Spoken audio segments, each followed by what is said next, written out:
2, 1.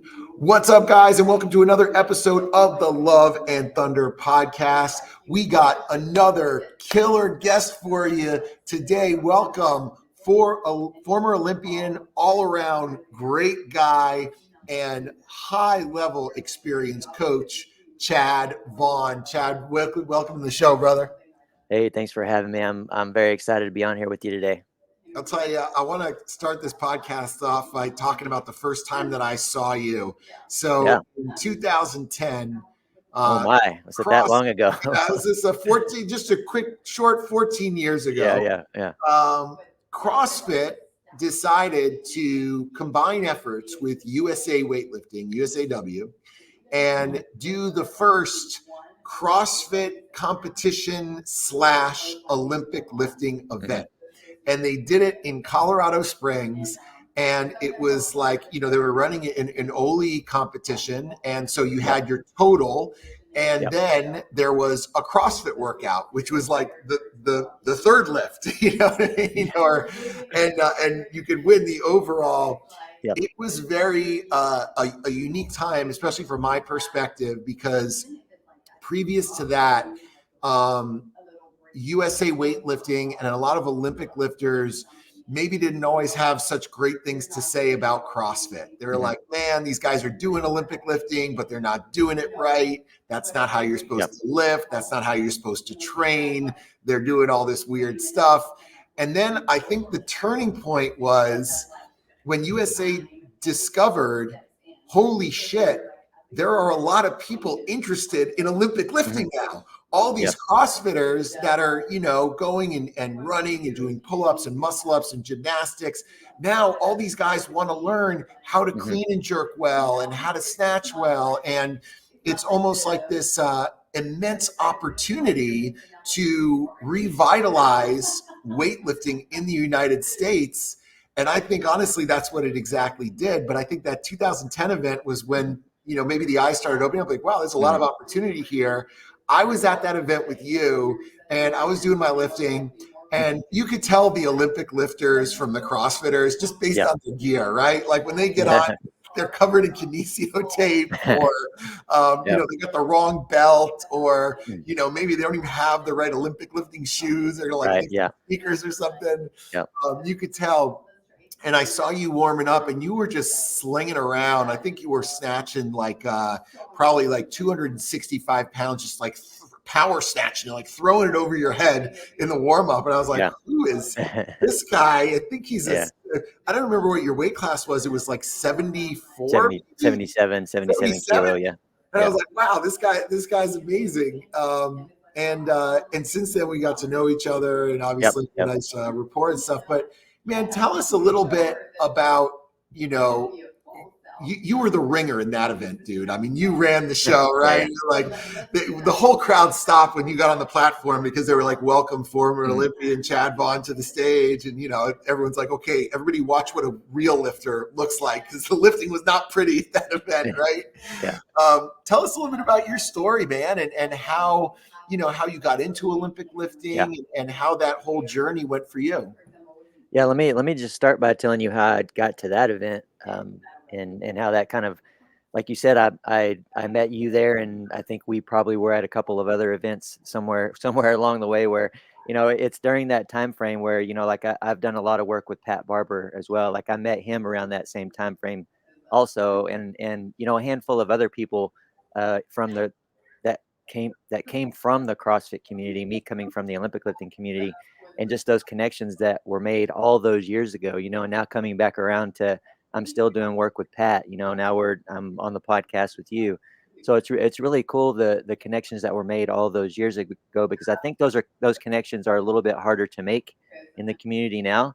But I will also say from the weightlifting community, like, I don't think that love or the lack of love for CrossFit is completely gone. But like you said, perhaps that was a turning point back in 2010, although it's been a very slow one. But we can definitely say that it's definitely not most of the weightlifting community that feels that way, because the majority of the weightlifting community, the majority of USA Weightlifting members are probably CrossFitters. Because, years ago, if I wanted to find an Olympic weightlifting gym, that would be really hard. It would be really hard to find a coach. It would be really hard to Yeah. find a place with the right barbells, the right platform, and competition plates, and all that stuff. And now every single CrossFit gym is an Olympic Yeah. lifting center, Oh yeah. right? I Yeah, mean, absolutely. now every single CrossFit coach is an Olympic lifting Hmm. coach. So it's really done tremendous things. Um, like I think of Olympic lifting as like outside of the country, right? It's huge. It's huge in Russia. It's huge in these countries where that's the sport. In America, I feel like it's baseball, basketball, and football. Those are the big ones. Yep. And a lot of this other stuff it's all like ESPN the Ocho, right? It's this like Mm. novelty thing that if you're a great athlete, that's not necessarily what you do. Yeah. I think the thing is just exposing people to the sport is what Mhm. makes it grow, because I think a lot of CrossFitters were like, you know what? I love CrossFit, but I'm kind of more into just the Olympic lifting stuff. Like that Yeah. really gets me going. I'm not necessarily about tearing my hands and puking after a workout or doing ring muscle ups, but the idea of throwing 300 pounds over my head is pretty cool. Yeah. It really gave it a whole new life. Yeah, oh, it definitely did, and I don't wanna say that I'm surprised about how many people have taken to the Olympic lifts from CrossFit. Like you said, they get into Olympic lifting, they say, "Hey, this is kind of my thing," because I really just had no expectations before. Before CrossFit, it was just so unknown, and that kinda leads me to how I ended up at that event. And first of all, I did place first in the Olympic lifting portion of that, but I placed, I'm pretty sure, last in the CrossFit workout, Oh, but and so time out. Like, hats off on you for competing, because a lot of the Olympic lifters did not do the CrossFit workout. You know what I yeah, mean? that's crazy. I don't even necessarily remember that. I think I was just so focused on what I was doing, but I was not gonna sign up for an event and only do half of it. So that's definitely unfortunate for any of those that skipped out on that. But I guess that they were probably there to for the opportunity to try to get some exposure or just to lift and put on a show. I'm not real sure, but I that's think not fair, a lot of them were just trying to qualify for the American Open from Yeah. that event.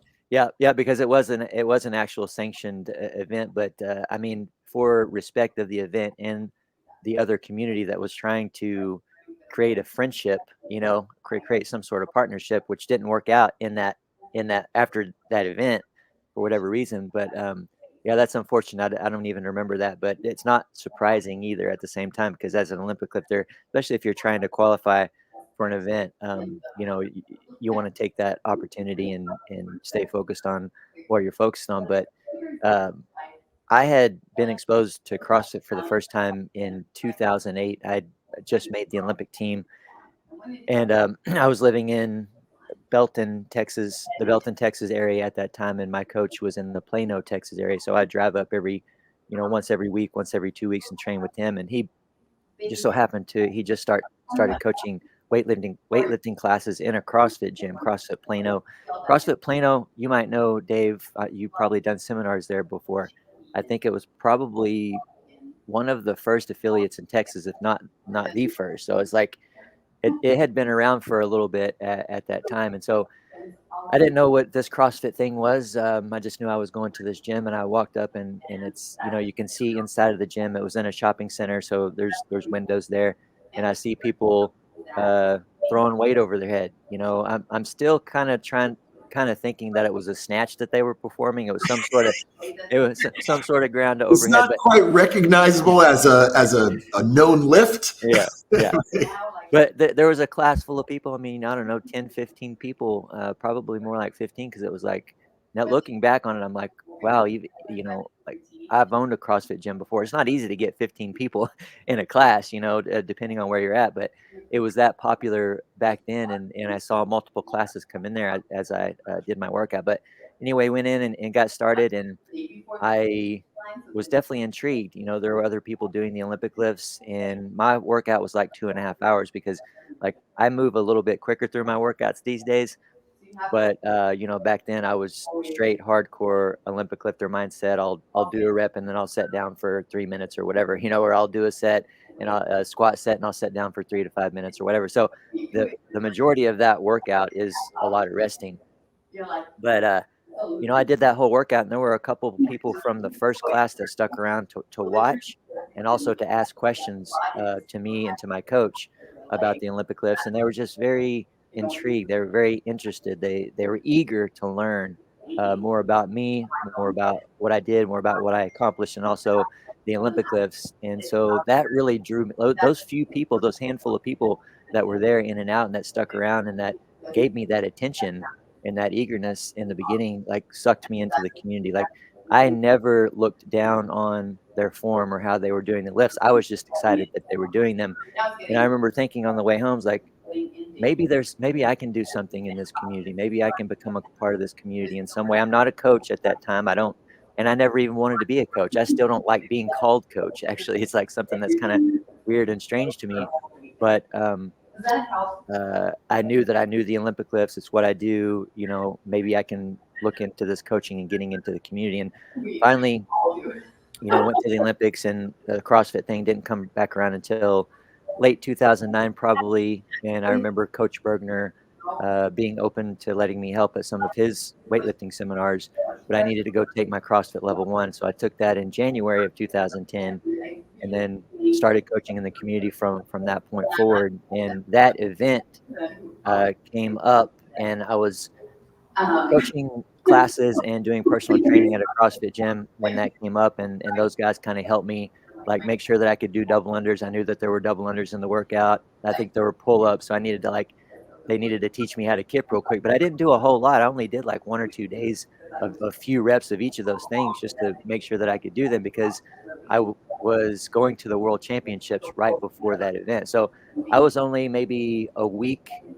That event was like a week after I competed at Oh the World wow! Where were Championships. those World Championships? Oh, They're usually out of the yeah. country. I think it was in Qatar, that one, I Okay, believe, in yeah. 2010, or Yep. it's somewhere, yeah, somewhere like that. It was Well, definitely overseas. Yeah. it's interesting you mention that stuff because when you're really passionate about something, I think the greatest gift you can get is getting in front of an audience that's actually interested in what you have to say, because you can share that passion and you can feel like you have a value and a utility Yeah. to them, right? Like you're bringing something good into the world, you're helping people want to learn about it. And that idea of value, like, things are only valuable to people who care about it, right? Yeah. And so like when we just did the Power Monkey camp together, and one of the things I kept telling Dave Durante, the organizer, another former Olympian in gymnastics,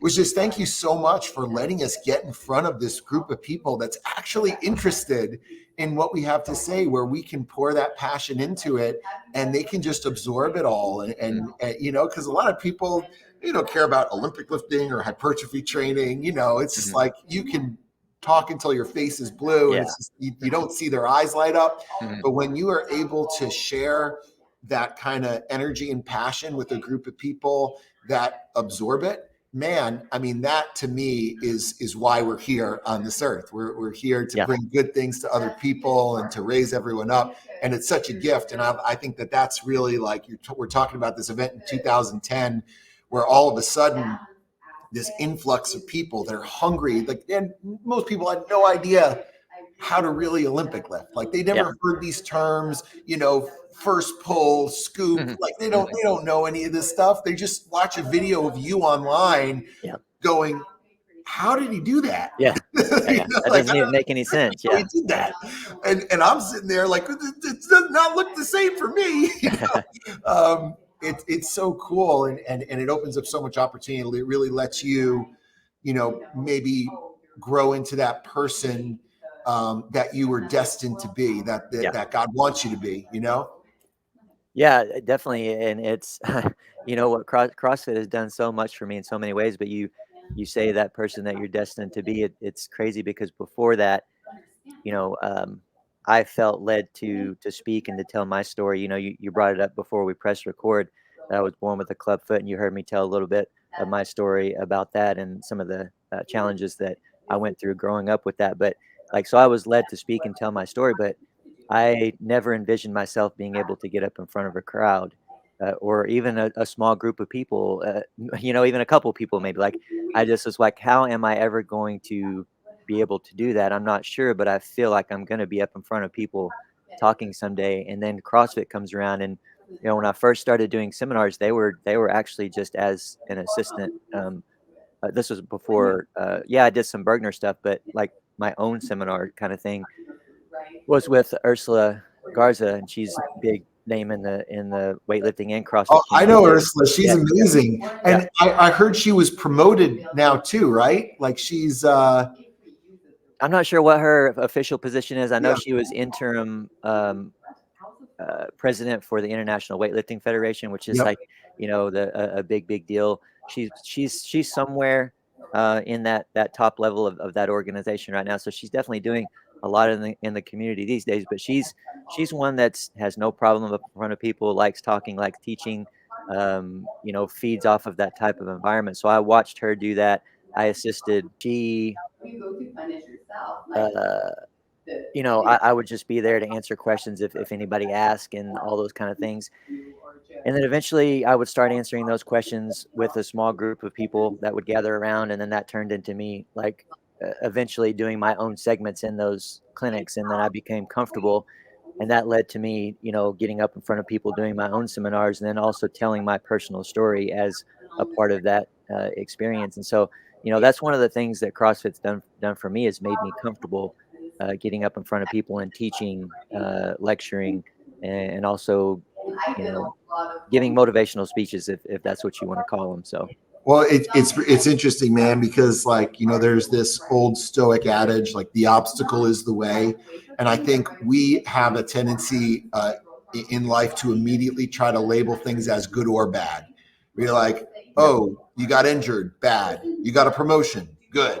And Mhm. the truth is, you really don't know. You were dealt a hand of cards when you were growing up, where a lot of people could have looked at that and be like, oh, that's so bad. But in every level of adversity, there's usually opportunity. And you said some really interesting stuff where, because of the fact that you had a deformity, that when one leg was bigger than the other, and you felt maybe a little weaker, that you were driven to almost, compensate for that in a way by trying to make yourself as strong as you possibly could, not knowing where it would take you. Mhm. I don't think that, from what I could tell, listening to your story, Olympic lifting, medals, and that wasn't part of your original motivation. It was just Yeah. like, be big and strong. And tell us a little bit about that journey for you. Yeah, getting to that point. Well, first of all, the Olympic lifts, I didn't know what a snatch or clean and jerk was until I was a sophomore in high school, and came from a very small town in Oklahoma, so like 1,500 people, so little tiny school.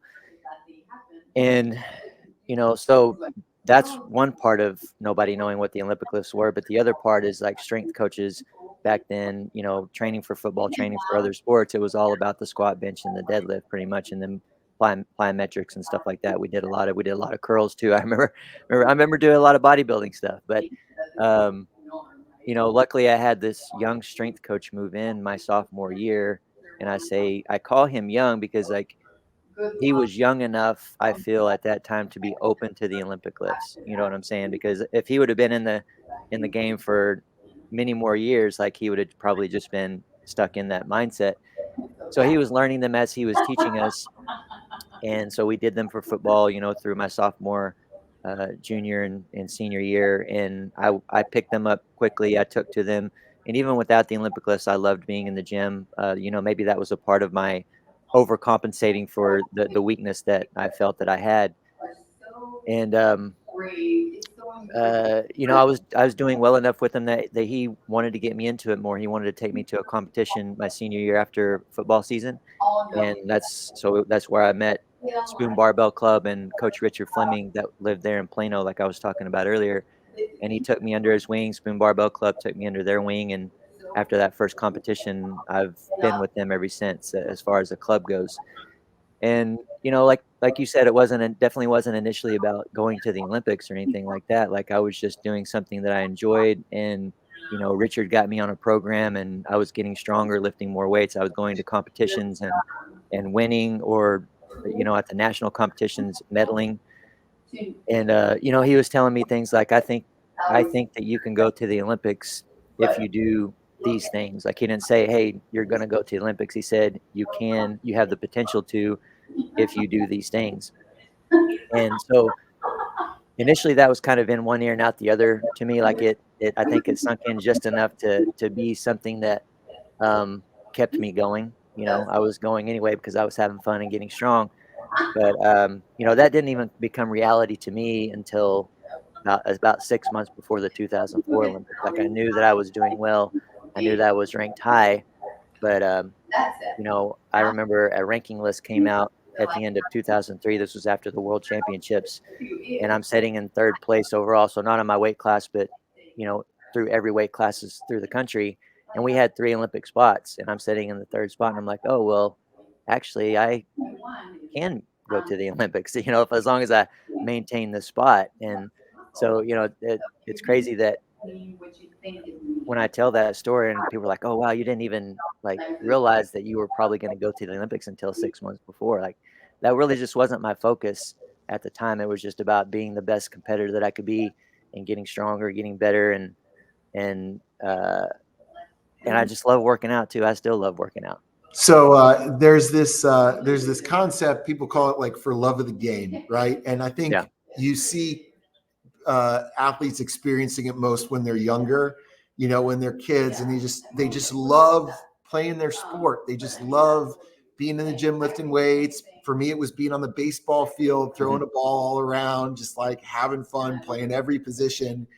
And then I feel like at a certain point, if you're talented enough, something happens where someone tells you you could be X, like you could be this, you could be Mhm. a pro baseball player, you could be an Olympian, and that can sometimes mess with your whole perception of what this sport is to you, Yeah. because it goes from something you love to now being part of your status, Yeah. right? And it's Mhm. like, well, I'm a X level, and it can really throw you off sometimes too, because there's a level of entitlement that can sometimes come with that, or you can put undue pressure on yourself Mhm. to be a certain thing, and forget to enjoy doing Mhm. what you love, and that passion and just that daily process. And that's something that I've seen in a lot of different sports.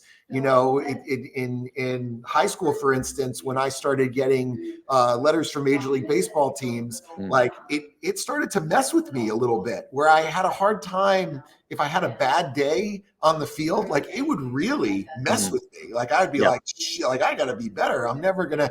And I think that being able to return to that, whatever it is you do, whatever that discipline is, just being able to let go, to live in the moment, to really enjoy just the gift. It's such a privilege for us to be able to find something that we love and are good at. I think that that's something that can be really, really hard. And I was wondering, once you got to that point where people are like, hey, you could go to the Olympics, did any of that ever start to set in for you at all? Yeah, and again, there were people saying that before, but it was not until after I realized it and started, like, putting pressure on myself. And one of the things that I remember focusing on was, when I had a goal of snatching 150 kilos, and I did that. And as soon as I did that, like, I probably didn't even have, I mean, maybe 5 or 10 seconds of satisfaction, and then I was like, "Now I wanna snatch 160." Looking back on that now, it was like, that hurt me a lot because I should have been focused on snatching 151. You know what I'm saying? 1 kilo more, especially at that high level. 150 kilo snatch, that's obviously a big obstacle for anyone, especially a 77 kilo lifter. So, hey, I should have been thrilled with 151 because as a 77 kilo lifter, I never snatched over 150 kilos. I never snatched 151, but I could have if I would have focused on it. I think I probably did in training, but not under the 77 class in competition. But it did start to get to me, and I definitely went through a slump for a number of years, and even more than a number of years on and off, due looking back now, I can see it was because of that undue pressure and, being too greedy with Yeah. goals, and I'm not saying you shouldn't have big goals. Yeah. Well, there's even a name for it. People call it the sophomore slump because Yeah. the freshman comes in who's got no idea what he's doing and he's just playing the game and Yeah. doing his thing and Yeah. somehow has amazing success. And the next year, they're like, I'm a top level athlete. And when it's not there as easily, it can really mess with you. Or, this whole concept of comparison being the thief of joy. It's like, let's say your Mm. goal is to snatch 150 and you do it, and then your counterpart snatches 155 and you're like, well, I Hmm. don't feel so good about my lift anymore. Yeah.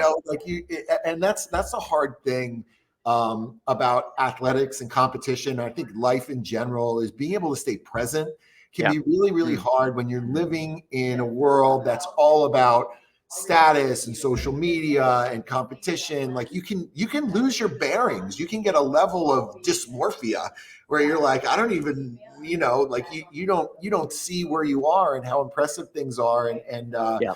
And that's unfortunate, but it's definitely something that when people do get over that, that's usually where you start to see that rise again, Yeah. where they're Yeah. like, whatever happens to me that is triumph or disaster, Mm. it's kind of approached the same way. It's just even keel, Yeah. stick with the process, stay on your game, not too high, not too low. That's kind of where it is. Yeah. 100% that happened to me, and like you said, comparing to others, like up against the international athletes, the ones that were winning Olympic medals and everything else, like comparison wise, the world record I think at that time was probably uh maybe 172, something over 170 kilos in the snatch. So here I am at 150, which is a huge snatch. But that's why my mind went to, hey, I'm supposed to now in my mind, I'm supposed to go to the Olympics and now I have to compete with these people. And we don't even need to get into the drug conversation, but obviously there's a thing there where in US um, all US athletes at that time I was tested once a month at my home or my work or whatever, and then in every competition. Not the same for most other countries, but so that's something that we were up against, and seeing those numbers and being like, hey, okay, you snatched 150, good, you achieved your goal. Like, hey, you at least need to get to 160. So that was a part of that challenge, is chasing these. I mean, yeah, I think anything is possible. I believe that, but 170, 175 was a little unrealistic for me. Well, You know what once I'm you saying? when you're talking about enhanced, especially lifters, like different sports, I think especially for Olympic lifting, where it's about moving mass, strength to Mhm. body weight ratio, you're not comparing an apple to an apple. You're Yeah, yeah, comparing an apple to an orange. It's a different kind of animal, yeah, and it's hard to even put a percentage on that. On yeah, like, yeah, oh well, a natural lifter will do this, and then an enhanced lifter should be able to do, let's say, 20% more, right? yeah, But it's hard to even know yeah. because it's just completely different animals. Yeah, it really is, and it's you can't for each individual person, you can't put a general percentage on it because, I think about, like, I've heard from a lot of older lifters that, you know, that were on drugs back in the day, because it was like it was more okay then. It's just what almost everybody did at some Like part of point. part of the Yeah, sport. that's part. It That's became. kind of what bodybuilding is today, at Yeah. least at the pro and the high levels of amateur bodybuilding is like that's as much a part of the sport as the nutrition and the training. Mhm. Yeah, but they all would always tell me, at least that these athletes that are using something or whatever they're using are probably getting at least 10%. Mhm. So I'm thinking in my mind, if they're getting 10%, and if the world record is 175 kilos, then they're still really good and talented athletes that are snatching more than me. Yep. So it's Well, you're like, just like, well, it's a 150-kilo snatch, but it's 165 on drugs. yeah, right. That, yeah, absolutely. That would those kind of things would go through my mind. But anyway, I absolutely did go through that period that I did come out on the other side, because for those, as a freshman, as you say, I first started training. Things were good. I was getting stronger. I was young, getting stronger fast, and lifting more and more weight through the first handful of years. And when I look back on how I was focusing in competition and in training, as far as what cues was I using, what was I telling myself, and really it wasn't anything to in particular. I think I was just being tough. I was just lifting. You know what I'm saying? I did have overall good technique, but within that good technique and good overall mobility and all those things and ability that I had, I was just being tough and aggressive, you know, and that was allowing me to make most of my lifts and to win a lot of competitions. And then whenever I got into that slump, I can now remember what my focus was for many years when I was out there on the competition platform. It was desperation. It was standing behind the bar, chalking, and literally begging myself, please don't miss this lift. Please don't miss this lift. That would go through my head. And I remember that going through my head as I was lifting the bar from the floor. So I'm lucky that I made any lifts through that phase. And I did still do okay, but I became definitely more inconsistent and had a couple really bad meets. Actually, 2004 Olympics was not a good meet for me. I ended up coming back around, you know, in the following years, but I didn't really get to my best competitive self until on the other side of my two Olympics. And as a masters athlete, and actually a part of that was starting to coach in the CrossFit community and coaching more people and learning more about, oh, well, hey, you have good technique, but there are these few things that actually aren't as good as you thought they were, and you need to work on those first and foremost. But also finding a way to, like you say, be present. Like how can what can I do to get those desperate thoughts out of my mind, those phrases from running through my head and affecting me negatively. So I had to really like relearn and discover how to compete in a different way, because before it was just me being young, strong, and tough. That's how Yep. I'm aggressive, and that's how I made my lifts. And then now it had to become more about skills, not necessarily like, yeah, more skill with technique, but more than skill with technique. It had to become skill as in my mind. How do I control my mind, and how do I control the weight with my mind instead of my body? That's what, and that allowed me to learn how to be in the moment and with the snap of a finger, put myself in and out of the zone. And that's so hard to do. I think that's just a part of any competitive person going through that stuff where you have that weight on your shoulders. You don't want to let people down. You have a certain status of yourself you're trying to hold up with it's ego, honestly. And it's hard to get to that place where you can let that go and just be fearless, because that's what it takes. Like you have to be able to, you can't be playing not to lose. You're going to Yeah. lose if you play not to lose. You have Yeah. to play aggressively. You have to play fearless. But at the same time, you've almost got to have that, fuck it. Like, what's the worst that's going to happen? What's the worst? What Yes. am I so afraid of? Yes. Oh, I don't make the lift and people say things about, big fucking Yeah. deal, right? Absolutely. And if you can let that go, now you open yourself up to all this opportunity to be great. But I think a lot of athletes get in their own way, because that's not an easy thing to do. I think it takes a level of maturity, and it's almost not anything that you can't buy it. You have to work through it. It takes a lot of self-work.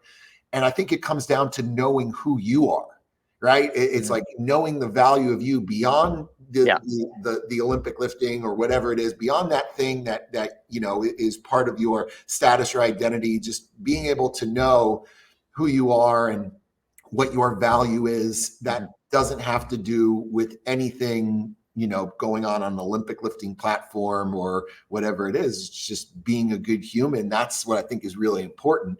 And it takes a while to get there. That's a mindset that's hard to explain, and you're one of the first. I've hosted a lot of podcasts, and I've been on a lot of podcasts before, and talked about this kind of thing a lot, and a lot of people do understand it, but I've never heard someone put it in those types of words, and that's the way that I always try to explain it, because it's an interesting mindset.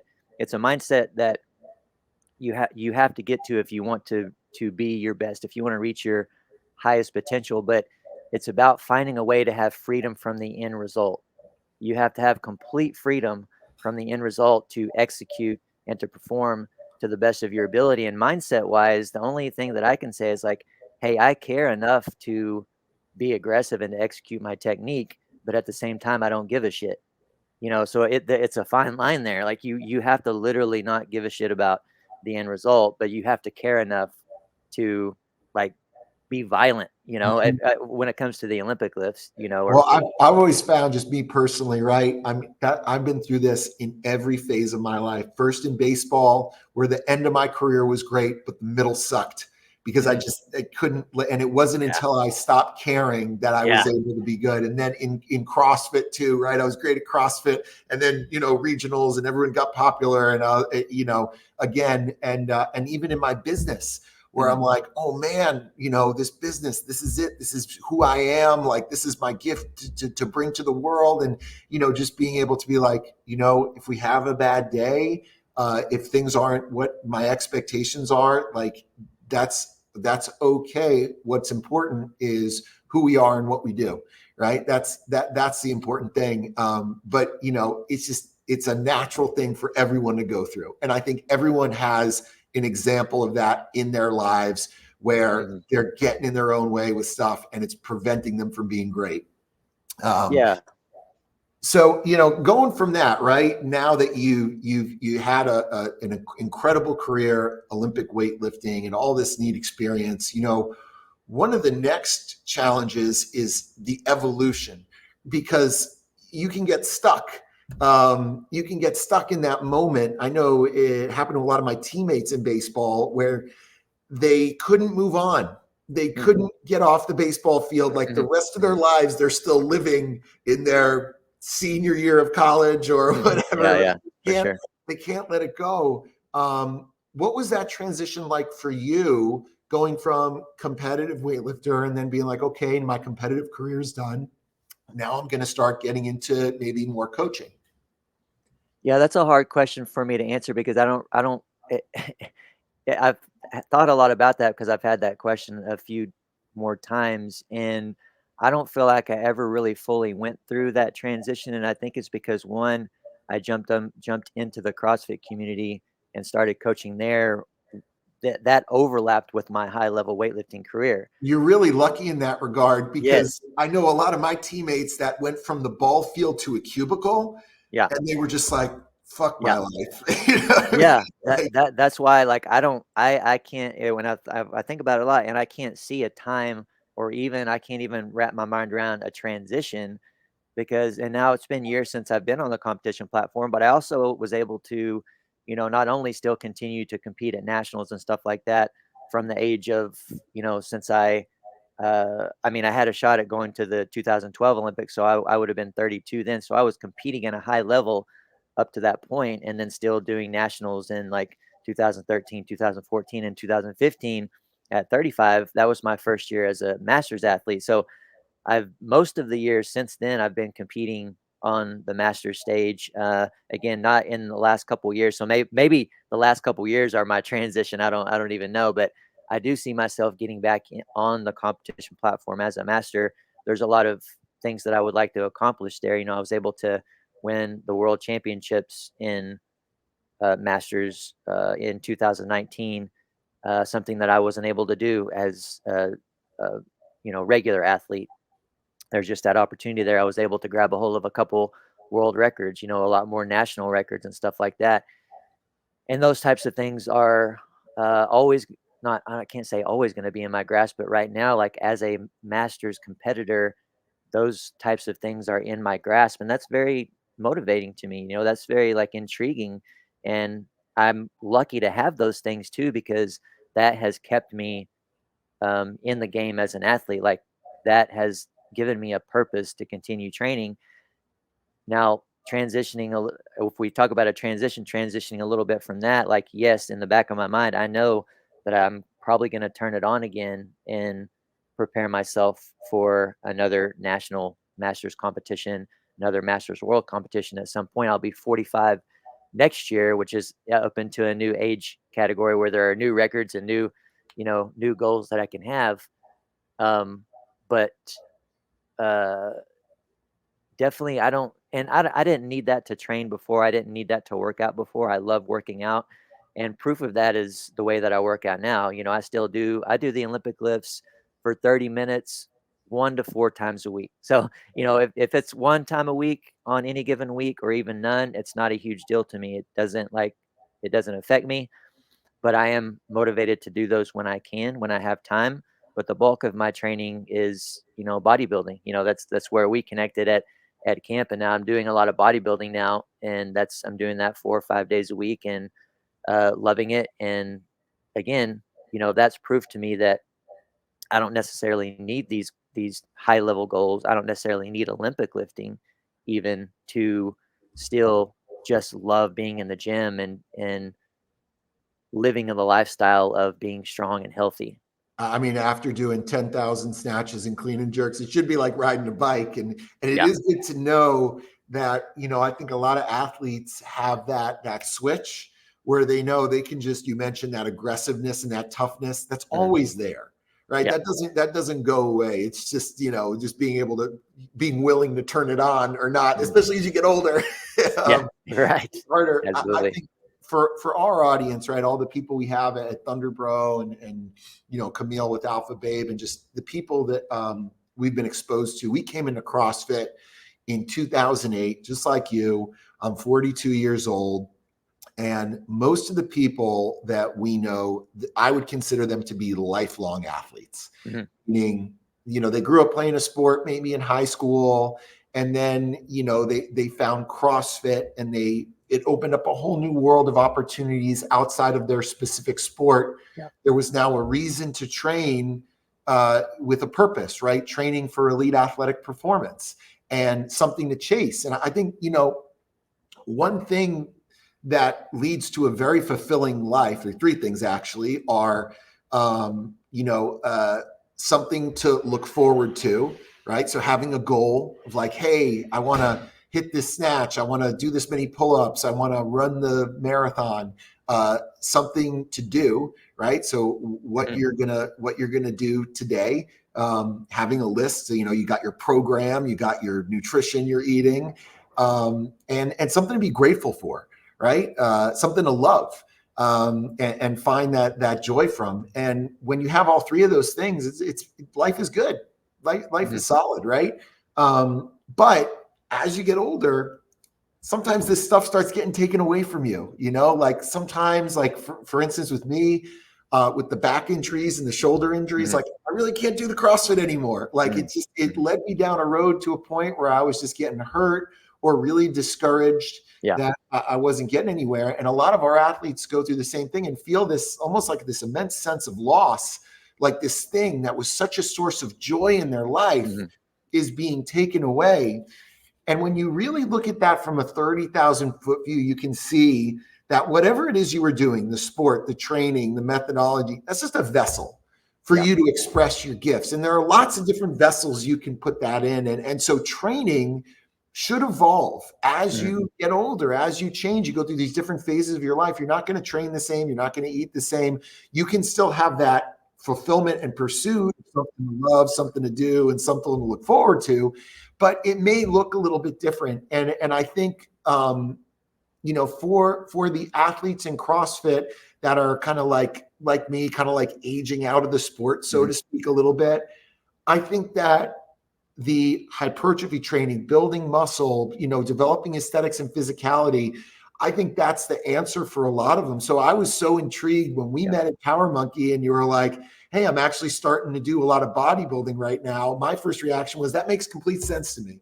Like you're obviously not going to train like you did when you were training for the Olympics. That's got a shelf life on it. You don't see a lot of these Olympic lifting coaches at these events. A lot of them are former lifters, but not a lot of them are lifting. They've got blown knees and blown Mhm. backs, and like Mhm. they just can't. And some of them just kind of stop. They don't really do much at all. But for some people, they need to. It's part of their DNA. It's like the fabric of who they are. They need to move. They need to Yeah. train. And I kind of see you as one of those people. Tell us a little bit about, what got you into bodybuilding a little bit, because I know I was teasing you about getting on stage, which I'm still serious about. But tell us a little bit about how that came up for you. Yeah. One of my athletes that I was coaching in Olympic lifting, of course, was also doing bodybuilding in combination with that. And so she, just kind of inspired me to try it out, to get into it. And so she started sending me what she was doing. And, I've just been following what she does basically. And that kind of, just took the time away from whatever else I was doing. I mean, I wasn't really doing anything specific at the time. I wasn't necessarily on any specific weightlifting program. I was still what I was actually doing was trying to lift heavy squats, deadlifts, and presses at least once a week on all of those. And I was usually doing them within a CrossFit type workout. So an EMOM, or I would mix them together with like core exercises within a CrossFit type workout, just so I could get it done quickly, but also lift heavy at the same time.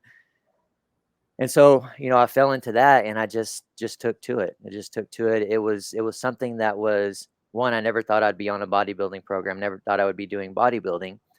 And I didn't really have any necessarily negative thoughts towards it, or uh, I wasn't staying away from it for any reason necessarily. It's just I'm an Olympic lifter, and I didn't see myself doing that. But I guess going in also, I didn't really have any expectations, but I will tell you that it's harder, much harder than I could have imagined that it would be. Just doing the combinations and isolating certain parts of your body, the number of sets and reps that you're doing, and the single leg and single arm work, like all of those types of things are very challenging.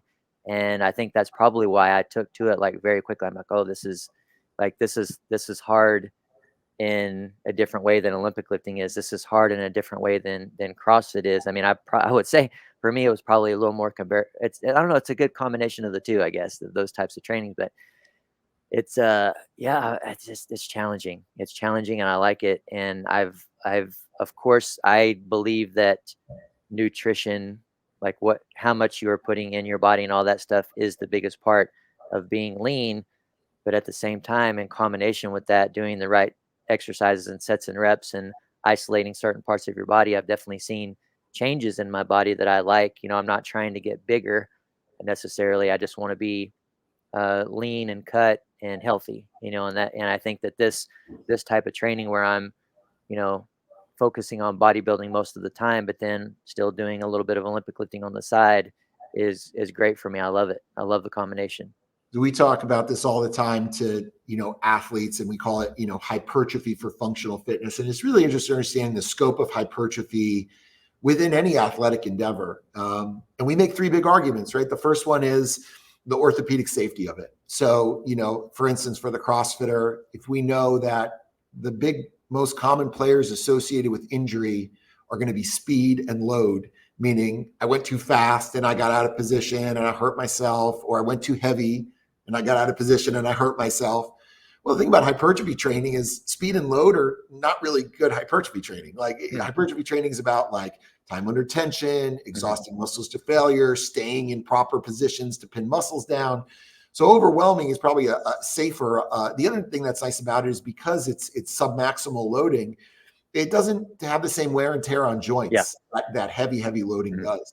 From the performance standpoint, though, and this is where I think is the selling point, certainly for a lot of people who are still competitive, is just understanding that as long as you're keeping your skills sharp, you mentioned, hey, I Olympic lift 1 to 4 times a week now, just kind of like to keep remembering the patterning, the positioning, all that stuff. You're increasing your contractile potential to use that kind of software, so there's a huge performance benefit. And then the last one, which you also mentioned, which I think, if you think about overall the fitness industry, why are people here? 99% of people are in the gym because they want to look good and feel good, or some derivative of those two answers. So, if your training program is leaving you feeling really beat up or hurt, or you're getting habitually injured, you're not feeling good, or if you don't look in the mirror and love the way you look, despite the fact that you're paying all this money for a gym membership and investing all this time and effort into it, maybe it's just more of finding the right program. And the right combination of those things, whatever it may be, whether it's combining Olympic lifting with some hypertrophy or endurance training or CrossFit or even powerlifting now. And I like the idea of like, once you're beyond that competitive point where maybe you're not going to be, the top open athlete, That doesn't mean you still can't be the best looking top of the Yeah, yeah, there you go. see Right. that in powerlifting where they do this power building thing. And I think a lot of people, when they had first gotten exposed to what they thought was hypertrophy training, they probably did the old like get a membership to 24-hour fitness and do 3 sets of 10 on the leg extension machines, or Hmm. the bicep curls, and it didn't really give them much. And then they got exposed to these really cool compound functional movements, whether it be Hmm. through CrossFit or powerlifting or Olympic lifting, and they were like, wow, this stuff is insanely effective, right? And then they learn how to work hard. You mentioned that toughness and that grit. Hmm. To me, that's what was kind of like most addictive about training, is being able to like flip that crazy switch for, even if it was 15 minutes in a workout, Hmm. or hit that 1 rep max and just feel that adrenaline and that kind of visceral response where you connect with your inner caveman. um, it's just being able to apply that to hypertrophy training, right? Because that intensity is there.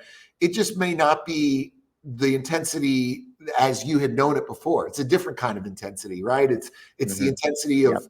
of staying in control and feeling like Yeah. you're going to crawl out of your skin, or it's pushing yourself beyond exhaustion and getting those few forced reps. But Hmm. that's really the sweet spot in training, is that adaptation only takes place when you're getting uncomfortable. And I Hmm. think we Hmm. all fall in love that, where suffering starts to feel good in some Yeah. ways, right? You're like, I Yeah. get enjoyment out of this. I feel Yeah. alive. Like with the back squat, and you're like squat or die. It's either die or stand up. And you're like, Yeah. this is incredible. That really makes you feel alive. And then it's just Hmm. kind of understanding how to apply that. And I think most people that have been through the regular run of the mill, they started with some silly training at Crunch Fitness, and then they found Hmm. some real strength and conditioning or CrossFit or Olympic lifting. Now, taking those skills of understanding how to perform compound lifts, Hmm. like knowing how to squat and bench and deadlift and press, do pull-ups and calisthenics, and understanding how to work hard. You do pull-ups until your hands bleed, or you Hmm. condition until you puke. Now it's just like putting the bumper lanes on, where maybe instead of Hmm. constantly varied, it's more specific adaptations to impose demand. And that's where I love the most about that aging CrossFit or aging athlete, where things are going downhill. And now, Hmm. as soon as you start putting more specificity in it, you see a second life, because they're training in a way that's more of Yeah. a generalist type of fashion versus, specifically geared towards building muscle. And a Hmm. lot of them think they were done. It's also exciting, like you said, that pursuit of being Yeah. like, hey, there's still something to chase here. There's Yeah. still areas that I can get better. That was a Yeah. long. No, Uh, no, that's great. You're absolutely right. And what I really, again, I'm still learning so much about bodybuilding, and I've learned so much through this experience. And kind of, it's, again, I didn't really necessarily have any expectations, but I was surprised about, well, one, I know I have a long history and background of lifting heavy and being strong. So like, to an extent, that's there. If I stop lifting, if I don't go into the gym for 3 months, 6 months, I'm probably going to be a little bit weak, but I'm going to be able to gain a large portion of that strength back pretty quickly. But one of the things that I've been surprised about is, and I've just really recently added the Olympic lifts back into the frequency that I talked about. But so I went through a long period of time just bodybuilding. So that means that there wasn't a whole lot of heavy squats or heavy deadlifting in there ever. Like, I went up to a decent number for the reps that were indicated, but it wasn't anything regularly heavy. But there were times where I went in and did squat heavy, or did try to deadlift heavy, or did a heavy sumo deadlift just for the fun of it. And I was surprised about how much strength was still there. So though all of those repetitions that I'm doing at those lower loads, and the way that it's being done inside of that bodybuilding program, like you said, there's some tempo, there's some pauses, there's holds, all of those types of things, the single leg work, the single arm work, and everything else like that. Like, I was surprised about how strong I still was. And then when I started doing the Olympic lifts again, like, hey, what's my Olympic lifting workout going to be today? I've got 30 minutes. Okay, well then let's just do a complex and warm up, and then lift to something comfortable. What I was able to lift up to comfortably was still a good number, like a number that's good enough to where I could, like, easily turn it on and then be ready to compete, and even not even turn it on. Like, I feel like I could just still kind of go compete that way. And so what I love about this bodybuilding thing is that it by itself is great, And especially if you have done CrossFit for many years or some other type of strength training, like, don't feel like you're going to lose a whole lot, if any.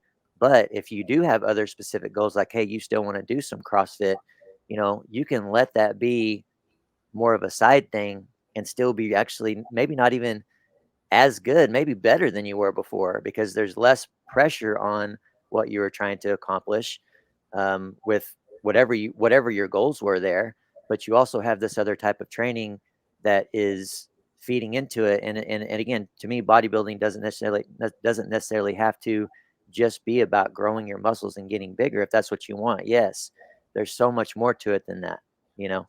So that was something that kind of habitually comes up amongst our new athletes who come to the program, and they're like, where are the 1 rep maxes? Where are the 3 rep maxes? They just, they're expecting something else. And it sometimes it takes a little bit of a conversation to wrap your head around this, but size and strength will work in congruency, right? Bigger is typically going to be stronger, and strength, top end strength, is primarily neurological, right? It's just training your mind to fire the right amount of motor units with the right synchronization.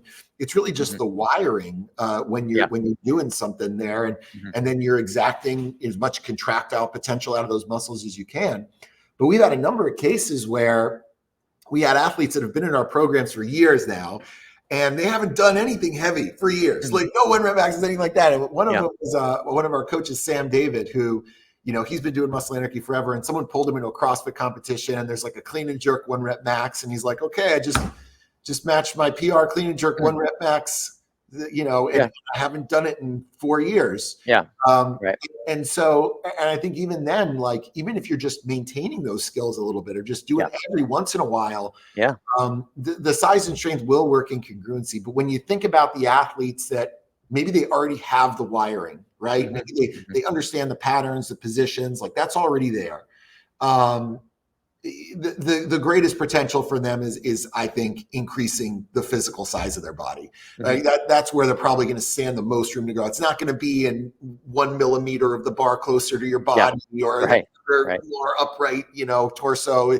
Once they're at a certain level, and that's usually right around the intermediate to advanced level, it's going to be the hardware that's going to be the biggest thing holding them back. And so it's not either or, right? That's a big argument. It's not performance or aesthetics. They're both supportive of each other. It's just understanding, well, how much, right? How much do I need to do? And I think every athlete, whether they're competitive or less competitive, they usually have like an off season. And that's a great time to maybe spend more time building your physical body. And even for you, if you're like, hey, I don't want to get much bigger, sometimes that's just recompositioning then, right? Maybe it's just reducing your body fat and increasing your lean muscle mass without putting on additional weight to stay within a certain weight class or something like that. We talked about doing all these different iterations of hypertrophy training, almost like hybrid style training. So we have one called Power Anarchy, which is conjugate weightlifting. It's got 2 max effort, a max effort upper, a max effort lower, and then 2 speed work days with upper and lower. And then the rest of it is just, hypertrophy training. And we use that template we can mesh it on top of anything we want. It could be endurance training. It could be gymnastics. It could be Olympic lifting, Chad. We can do the Oli Smoley program and take these guys who, maybe you love Olympic lifting. You don't want to let that go, but you're interested in, seeing what you can do with your muscularity, seeing what you can do with your aesthetics, or maybe it's just giving your joints a break a little bit and being like, you know what, I just want to peel back on the volume and just touch the Olympic lifts a little bit, but still focus on hypertrophy training. I think that formula is going to become more and more popular. And dude, I would love to pull you in and collab on a program like an Oli Swoley program. We get the expertise of Chad Vaughn and all of his Olympic lifting knowledge and experience, and we wrap on top some killer hypertrophy training. I think that would be neat. Hey, that gives me chills hearing you say that, and I'm absolutely up for that. I think again, Olympic lifting has gotten more and more popular, and so that's the type of thing that I would hope that a lot of athletes would be interested in. And what you said, the benefit of that was, I want to throw another benefit in there, that now that I've done a lot of, I can say I've done I've done at least a little bit of bodybuilding, have a little bit of a better understanding about it, and the specific combination of bodybuilding with quote unquote a little bit of Olympic lifting on the side. I believe that a an individual, let's say that you were exposed to the Olympic lifts through CrossFit. You've been doing the Olympic lifts for a handful of years, 2 years, 5 years, 7 years, whatever it may be. You still have goals with the Olympic lifts, whether you want to compete or not. Like, you would still like to move better. You would still like to lift more weight. I'm in a place where, again, I have no support of this theory right now, but I believe with my experience and with what I'm feeling with this combination, that even if you came into a bodybuilding type program and you were doing mostly that in combination with a little bit of Olympic lifting on the side, you could get into that with the main purpose of getting better with the Olympic lifts. Oh, You know what I'm 100%. saying? Like, I, I think that could be your Olympic lifting program. I have this conversation with people all the time Yeah. that ask me, like, I don't understand how I got stronger. And I say, well, you got stronger by accident, right? You got stronger as a product of increasing your contractile potential, Yeah. your muscularity, Yeah. right? I mean, you've got greater cross-sectional size and tensile strength of muscles. So now all I got to do is remember how to lift.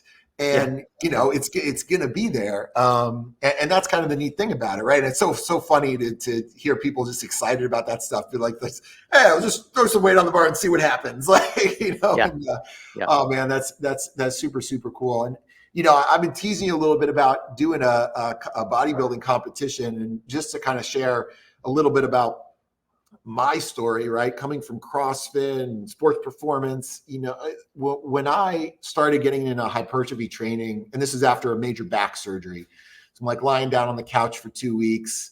I can't move. Camille's having to go to the bathroom for me, holding this like urinal. It's a real mess. It gives you a lot of time to think, right? Yeah, sure. So I remember like staring up at the couch and be like, man, I'm so grateful. My back is fixed. Hopefully I'm going to be able to train again. That's such a big source of joy for me. Mm-hmm.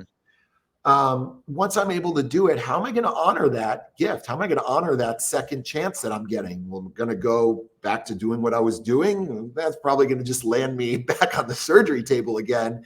So I kind of thought, I've never really, done bodybuilding before. I know, I remember doing bicep curls and stuff, but I've never really done it for real, done it seriously. And where I had what you might call the street cred in the CrossFit space, I did not have any credibility in bodybuilding at all. Never been on stage, never prepped for a show. And I was lucky that I lived within close proximity to a gym in Colorado called Armbrust Pro Gym, which is probably the premier bodybuilding gym in the West. It's where the 7-time Mr. Olympia Phil Heath trains. They've got all the pros there, like amazing knowledge and great environment. So I decided, like, all right, if I'm gonna, do this and present myself as the person to CrossFit people that understands hypertrophy training and CrossFit elite athletic performance together, then I need to really know it, not just repeat shit I heard on the internet or something I read in a book, but real knowledge of having experienced it and failed and done all this stuff. So I walk into this gym and, I got my CrossFit nanos on and funny board shorts. And I say, I'm a CrossFitter. I want to do a bodybuilding show. And they laughed at me. Like, laughed at me. They thought I was like, okay, pal, what are you going to do? No kipping pull-ups here, buddy. Like that kind of stuff. And it wasn't until I actually got to start training with some of these guys that they were like, well, holy shit, this little guy's strong, or, he goes hard, because a lot of bodybuilders train hard, like it's such a valuable skill that you learn in CrossFit and elite athletic performance to push and go hard. And so, doing that and then doing a number of shows, competing for 5 years, going to the national level time after time again, like you really start to understand, what does this look like at the highest level? And then you can scale it down and be like, well, maybe for this person who's maybe they're not trying to get on stage, but they just want to look better, what do they need to do? Like, what does this look like for them? And I think that, that knowledge, doing the shows for me, one, it was fantastic marketing to be able to show what you could do with your body. But the experiential piece was immensely helpful for me understanding what does this mean to this type of athlete, right? And if you want to know what you're capable of, and just experiencing that with the diet and the lifestyle and the training and like all this stuff, going all in to see how good you can look and what kind of muscularity and definition you can pull out of yourself. Nothing creates that sense of like desperation. You mentioned desperation before, right? Mm-hmm. Desperation and fear and discipline, than knowing at a certain day, at a certain time, you're gonna be naked on a stage with a bunch of other really good looking dudes and a mm-hmm. panel of judges are gonna pick you apart and all your friends and family in the crowd. Like all of a sudden following the diet, staying true to the training, like it's like a man on a mission kind of thing. You're able to take yourself to that untapped level. And every time I've competed, I've learned something, for sure. That's why I encourage people to do it, where I'm like, just experience it once so you kind of know what it's like. And then all of a sudden, when some athlete tells you I'm hungry, you can be like, you don't know what hunger is. Right. Right. Like, yeah. Oh, man. All right. One day, Chad. Yeah. Hey, when you mention that, it definitely is something that scares me, for sure, which is probably would be a reason to do it. You know what I'm saying? So it was tough. Yeah. It was tough. The CrossFit, we talked about Olympic lifting having a little bit of a weird relationship with CrossFit, at least initially. Bodybuilding and CrossFit has a very weird relationship too, right? There was kind of like a lot of this in the early years, like bodybuilding's stupid, and bodybuilders going like CrossFit's just like, if you want to be a skinny guy, go do CrossFit. And when I started doing this, I was actually working for CrossFit HQ. I worked for them for a decade teaching seminars, and I said, "Hey, I'm going to do a bodybuilding show," and I got laughed at by them too. Mm-hmm. They're like, "What are you? Is this a joke? What do you mean? You like bicep curls?" I'm like, "No. I'm working on this whole functional hypertrophy thing, and I'm going to show that you can like train like a CrossFitter, but also look like a bodybuilder." And it took a while, for them to, at first it was, you always receive pushback from people for things that make them uncomfortable. I think that just goes with it. Different, no, that's stupid, right? Anything different is stupid. Mm-hmm. And it wasn't until like people started seeing like stage shots that I started getting solicited by the same people who were telling me how stupid it was. They were like, "So tell me more about this bodybuilding stuff." Right. Like, I want to look like that too. So it takes a little courage to do that. It's a courage for anybody, regardless of who you are. It's such a vulnerable thing, but I think it's immensely rewarding too. Yeah. All right. Well, hey, Chad, dude, it's been awesome talking with you. I hope we get to connect soon. I'd love to write that program with you. Yes. Tell people a little bit about where they can find you and what you have going on. I know you got Chad Vaughn Oli. What are some things that you're offering right now, and where can people find some of your stuff? Yeah, the biggest place to keep up with me just on Instagram. It's at OlyChad, OLYCHAD. I'm basically posting a lot of bodybuilding workouts on my story right now. That's kind of the extent of my content. I do a lot of collaborations with Squat University there, and so you can see some of that, but I've got a long page of content there, vaughnweightlifting.com. There's a lot of blogs that are specifically about Olympic lifting and mobility assessments and, progressions and things like that. The biggest thing for me though is the weightlifting programs that I offer, and the online coaching that I offer. So that's, anywhere from a general program that I can keep you on to a program, individualized program with video review and Zoom coaching as well. So, you can reach out to me. Again, the easiest place would just be a message to my Instagram account, OlyChad. I'd love to work with anybody on that. But, definitely I am very intrigued and motivated to collaborate with you guys on something. I think that would be awesome. And of course, since we talked about that at camp, I've been thinking a lot about that. So I look forward to talking to you more about that. We got our style of hypertrophy training is a little bit different than traditional hypertrophy training. Try to mix in some really cool intensification stuff that keeps it interesting for people. And also, keeps them safe is always my number one thing, right? And making sure they're not messing themselves up, especially if we're trying to deliver a program that's going to help them, train injury free and see progress again. So you got to have the intensity and the safety together. You mentioned flexibility. I think, Chad, people may not know, you're probably one of the most flexible athletes I've ever seen before. I mean, the positionings this guy gets in are beautiful. And, for people, I used to follow Olympic lifting programs all the time. So I think, I had followed Bergner Strength, right? So I knew Coach Sure. Bergner used to go out with him, to his place. For a while, there was one that I followed, Cal Strength had some programs that I followed. And listen, I'm sure the programs were good, but what I really needed was someone to show me how to lift better. Yeah. Sure. Like Sure. the drills are Yeah. great. What I needed, so I think like that video analysis stuff, especially with something as technical as Yeah. Olympic lifting, like for bodybuilding or powerlifting, the technique is generally, as long as you're not don't have any major stuff going on, you probably move fine. Yeah. But with Olympic lifting especially, I think that is something that takes a lot of patience and practice, right? So you talk about things like a yoga practice, or, it's just a matter of a lot of people will say, I'm inflexible. Okay, that's your starting point. Like when you start a strength program, you can say, I'm weak, but it's a matter of just the practice that gets you there. And I'm sure you did a fantastic job with that. I know that I've seen some people doing your stuff, and they're doing all different types of drills to increase the mobility of the squat, with squatting with their toes elevated to lengthen their posterior chain even more. And I'm sure that's going to be invaluable for anybody out there looking to improve the Olympic lifts. Yeah, I try not to get into this too much now, but one of my concerns doing bodybuilding, and the reason why I wanted to continue doing some Olympic lifting, is my fear of losing flexibility and mobility. What I've again been surprised about is that, like, I feel the times where I've done chest day, for example, I've paired that with snatch work or overhead positioning work, because I'm so afraid of not going overhead when I've done a lot of chest stuff. But what I found is, like, especially with that combination, one, to offset it, I do believe that it helps offset it. But also, I am stimulated, even if I do it later in the day, if I do chest in the morning and snatches in the evenings, like my upper body is still stimulated, and I actually feel, open. Yeah, Um, that's funny you mentioned that, yeah. because when I played ball, right, I always got yelled at for this. I would always lift before the game.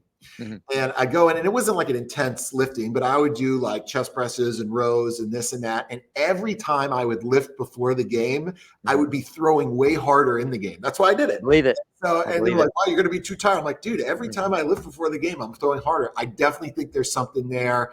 Maybe Yeah. it's turning on those muscle fibers. Maybe it's Yep. stretching those Golgi tendon organelles. But something is going on where I think that does prime you. And you Yes. mentioned, as long as you're still practicing those positions, or for a lot of people, I mean, even the hypertrophy training, it's hard from CrossFit because people get so focused on just moving a weight from A to B. Really good hypertrophy training is like spending time in deep lengthened positions. Even Mhm. lengthened partial reps have a huge hypertrophic effect. So I think when you do it right, it can actually help open you up with a level of, I guess you could call it, functional flexibility, Mhm. where it's not just standing there stretching your leg, but it's Yeah. trying to get into a hack squat and letting your hamstrings jam up against your calves and open up your calves and all that good stuff. And that's part of it as well. Yeah, and I do want to admit that there are some days when I do that where I feel tighter. I don't wanna put out there that information where, hey, it's just the answer to improving your mobility. It's not necessarily that, because you're probably, if you're lacking mobility, you're probably still gonna have to specifically work on that. But, I think the days where I feel tighter and a little less good in my Olympic lifts from the bodybuilding stuff is probably more so my fault on the recovery side of things. Not necessarily that I'm overdoing it, but, maybe I didn't sleep well the night before, or a days before, or didn't get enough rest in between those 2 sessions or something like that. But those days are, not as often as the days where I actually feel good and stimulated. And I think on those days where I do feel tighter, because I go in and do some snatches or some overhead work, that's where I probably benefit more from that combination.